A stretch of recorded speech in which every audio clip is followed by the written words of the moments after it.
Hey guys, welcome back to 1776 or Bust. So on the table you see the Walther Ppq, and next to it a brand new trigger and trigger bar from Apex Trigger. Now it is no secret that I've always thought the Ppq is a superior trigger, probably one of the best. By the way, the gun is clear.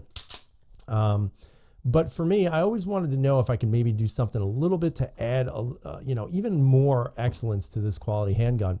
So after I did the M&P 2.0 trigger and I installed that, and I have the Apex trigger on my Glock 19, I asked if Apex would be willing to send me this out, and they actually agreed, which I was very thankful for. So thank you, Apex, for doing that. And I'm going to do a test on this trigger so you can kind of see what it looks like before, and then after I install it, you can see what it's going to look like afterwards. So right now, as you can see, the Ppq is a phenomenal trigger.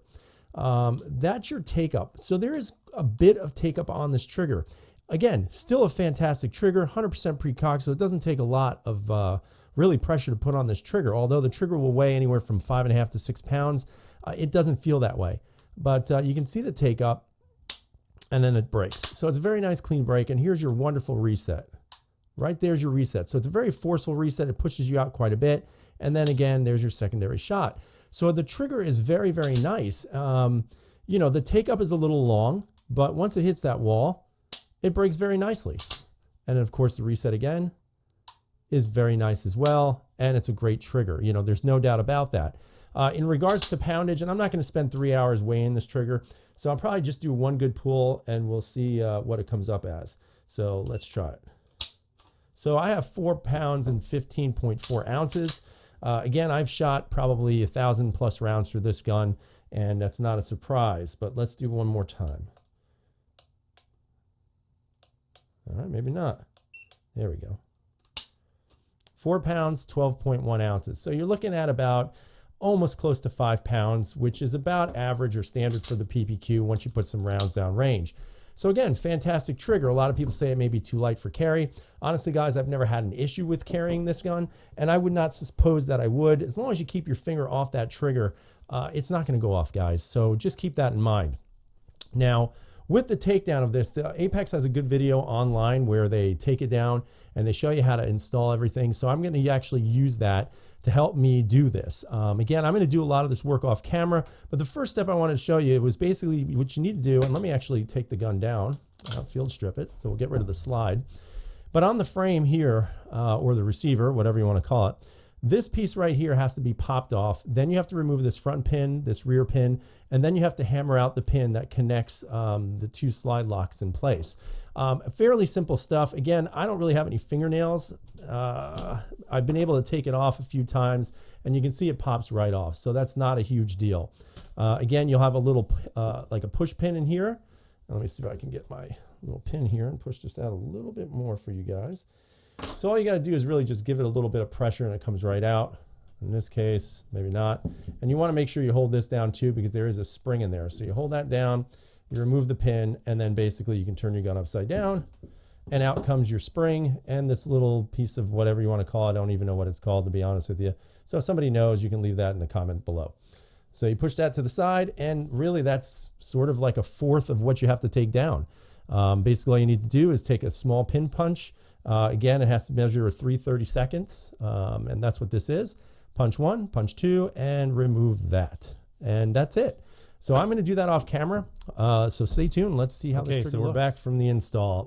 To be honest with you guys, the install was okay. The difficulty, I would say, is moderate, being that the pins, seem to be pressed in.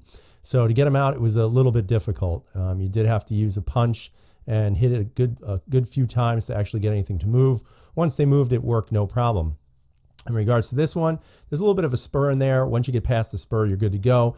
Rear pin, really this pin right here was the easiest to remove. That's the way the whole gun should have been. Unfortunately, it's not. This front pin was the worst to get out. Now, in regards to the trigger, again, the gun is clear, so nobody freak out. But basically, this trigger has made the Ppq even better than you could even imagine, guys. It's that much better.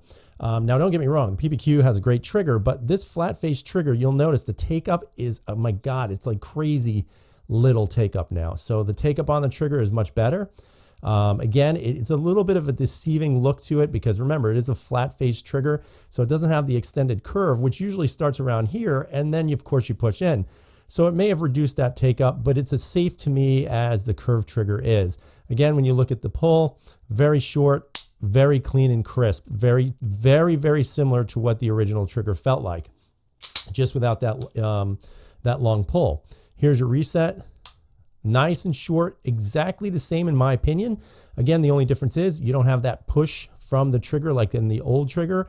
So it's a lot more, in my opinion, controllable, I guess you could say. And then here's your secondary shot. Nice and short, perfectly smooth, feels very, very similar to the way the old trigger was. Now, in regards to poundage, let's see how this does with the poundage.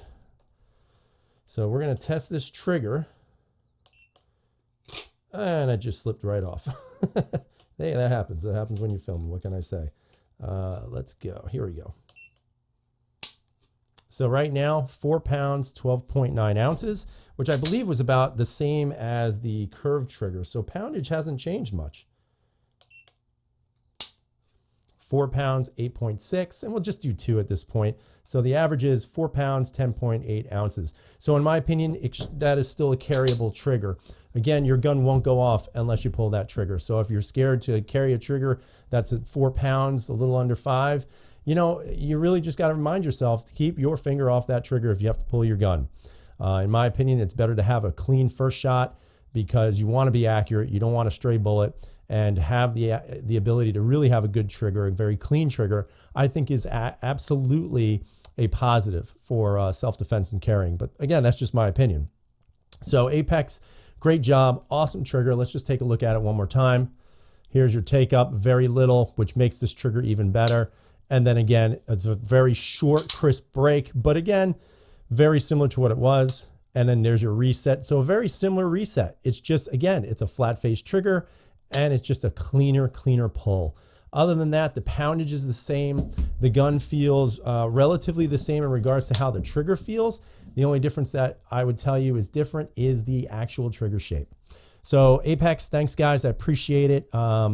Hopefully you guys like this review. For those of you who own the PPQ, I would highly recommend this trigger. So I hope you guys have a great night. Stay safe out there.